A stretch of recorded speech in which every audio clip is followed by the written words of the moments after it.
Hello everyone, welcome back to another video. You are watching dream UK. मैं हूं ऋत्विक।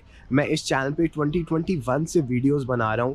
मैं यहाँ पे एज अ स्टूडेंट आया था। मैंने एमएससी मार्केटिंग करी from the university of Edinburgh and then I secured skilled worker visa and now I am working as a full time digital marketer here in London. एंड मैं इस channel पे अपनी पूरी जर्नी आपके साथ शेयर करी है वीडियोज़ के थ्रू, ताकि आपकी लाइफ यहाँ पे ज़्यादा आसान हो मेरे एक्सपीरियंसेस को देख के और आपके लिए चीज़ें और बेटर हो जाएं। तो अगर चैनल को आपने अभी तक सब्सक्राइब नहीं करा है तो प्लीज़ करो, बिकॉज इस चैनल पे मैं इमिग्रेशन से रिलेटेड, वीज़ा से रिलेटेड, ट्रैवलिंग से रिलेटेड, लाइफ से रिलेटेड बहुत सारे व्लॉग्स बनाता हूँ। सो इट्स वेरी इंपॉर्टेंट कि आप चैनल को सब्सक्राइब करो ताकि आपके पास सारी वीडियोस की जो है वो नोटिफिकेशन आए, और बेल आइकन को भी दबाना है। And if you want to speak to me one on one, अगर आपको यहाँ पे थोड़ी करियर गाइडेंस चाहिए, जॉब मार्केट से रिलेटेड आपको गाइडेंस चाहिए, या फिर स्किल्ड वर्कर वीज़ा से रिलेटेड आपको क्वेश्चंस हैं, तो मैं 1-to-1 गाइडेंस भी ऑफर करता हूँ। उसका लिंक मैंने डिस्क्रिप्शन में दिया हुआ है। टॉपमेट वेबसाइट पे आपको मेरी सर्विसेज मिल सकती हैं।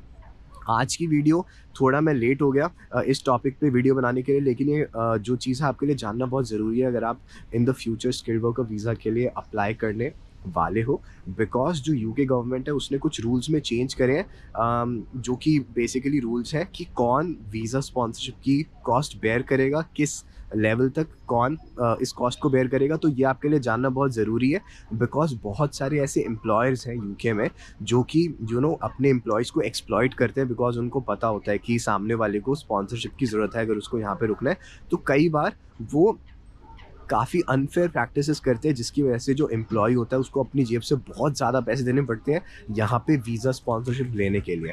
तो यहाँ की गवर्नमेंट ने कुछ पॉजिटिव स्टेप्स लिए हैं, मैं बोलूँगा, जिसकी वजह से जो यहाँ पे फॉरेन वर्कर्स हैं उन पे थोड़ा यहाँ पे कम प्रेशर पड़ेगा।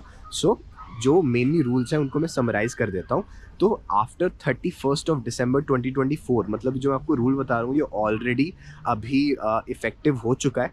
तो इसमें ये चीज़ बोली है कि जो एम्प्लॉयर है, जब वो स्पॉन्सरशिप लाइसेंस लेता है, और स्पॉन्सरशिप लाइसेंस लेते टाइम अगर उसको प्रायोरिटी एप्लीकेशन करनी पड़ती है, और जब वो सर्टिफिकेट ऑफ स्पॉन्सरशिप के लिए अप्लाई करते हैं उसमें जो कॉस्ट लगती है वो कॉस्ट वो एम्प्लॉय पे नहीं डाल सकता। मतलब इन तीनों चीज़ों की जो कॉस्ट है, जो एम्प्लॉयर है वो एम्प्लॉय से नहीं ले सकता है, ये लीगल नहीं है। और ये जो रूल था इससे रिलेटेड एक रूल पहले भी था जो कि था इमिग्रेशन स्किल चार्ज पे।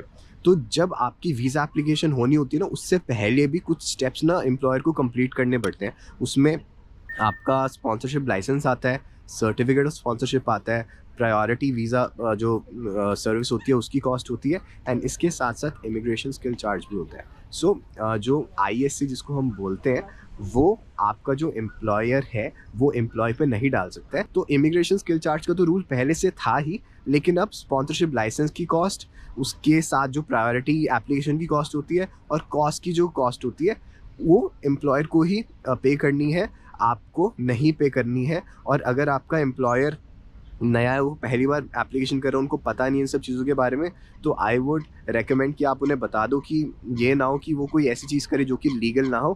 बिकॉज गवर्नमेंट ने स्पेसिफाई करा है कि कोई एम्प्लॉयर अगर ऐसा करता पकड़ा गया तो क्या कहते हैं, उस पर बहुत बड़ी पेनल्टीज़ लग सकती हैं और उनका स्पॉन्सरशिप लाइसेंस भी छीना जा सकता है। तो आई थिंक ये काफ़ी इंपॉर्टेंट रूल है जो कि आपको पता होना चाहिए, आपके एम्प्लॉयर को भी पता होना चाहिए।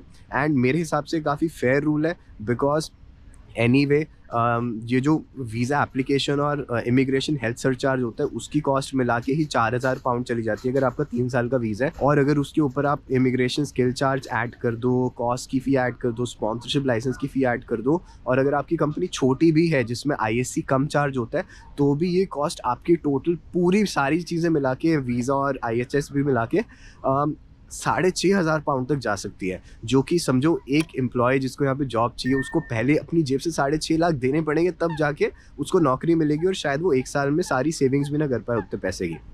तो ये बहुत अनफेयर चीज़ थी। लेकिन कुछ लोगों को अभी भी डाउट है कि इस रूल के बाद क्या एम्प्लॉयर जो वीज़ा एप्लीकेशन फ़ी होती है और आईएचएस होता है उसके भी पैसे रिकवर नहीं कर सकते, वो भी एम्प्लॉयर को ही देने पड़ेंगे।